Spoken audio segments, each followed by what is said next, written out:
Maharashtra वृत्तदर्शन news आणि Yuvagram 24 news आयोजित भव्य घरगुती गणपती सजावट स्पर्धा आणि सार्वजनिक गणपती मंडळ सुंदर गणेश मूर्ती स्पर्धा 2024 या स्पर्धेचे प्रायोजक आहेत उद्योजक माननीय शरद दादा जाधव एसचे डेव्हलपर्स मिरज।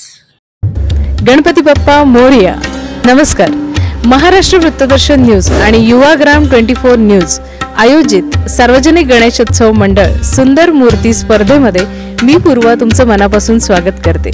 या स्पर्धेसाठी आपले प्रायोजक आहेत उद्योजक शरद दादा जाधव एसचे डेव्हलपर्स मिरज।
नमस्कार। आता आपण आलेलो आहे शिवगर्जना मित्रमंडळ मिरज येथे, जिथे अप्रतिम अशी मूर्ती बसवलेली आहे आणि आपण त्याच शोधत आहोत सध्या की सगळ्यात छान अशी मूर्ती कोणती आहे।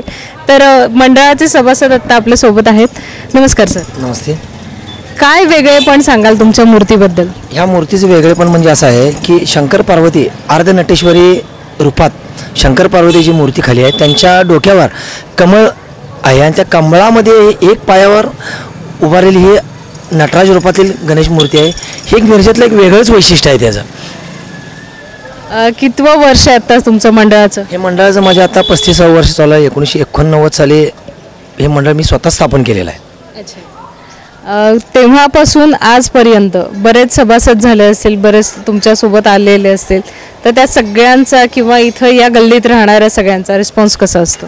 खूप छान रिस्पॉन्स आहे। सगळे माझे जे सभासद आहेत ते वेगवेगळ्या स्वरूपात कर्मचारी म्हणून काम करतात। काही व्यापारी आहेत, काही शेतकरी वर्ग आहे। वर्षातून मंडळाचे कार्यक्रम असतात ते सक्रिय सहभाग असतात। त्याचबरोबर त्यांच्या घरातील महिला देखील उत्स्फूर्तपणे इथं 11 दिवस काम करत असतात। पारायणसारखे कार्यक्रम असतात, आरोग्य शिबिर घेतो आम्ही, रक्तदान शिबिर असतात, अनाथ आश्रममधले कार्यक्रम असतात। असे विविध कार्यक्रम आम्ही मंडळाच्या माध्यमातून राबवत असतो।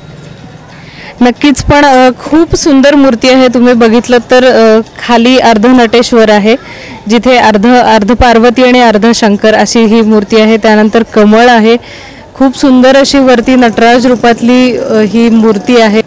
कितीही आपण ह्या मूर्तीबद्दल बोललं तरी कमीच आहे, इतकी छान आणि सुंदर ही अशी मूर्ती आहे। आणि सगळ्यात महत्त्वाचे डोळ्यातले भाव, खूप सुंदर असे हे डोळ्यातले भाव आहेत। असं वाटतं की प्रत्येकाला ही मूर्ती, हा गणेश माझ्याकडेच पाहतोय। अशा विविध मूर्त्या आपण अजून बघणार आहे मिरजेमध्ये। हे खूप वेगळेपण आहे आणि त्याच स्पर्धा आपण आता घेतलेल्या आहेत। असेच आमच्यासोबत बनून राहा। धन्यवाद।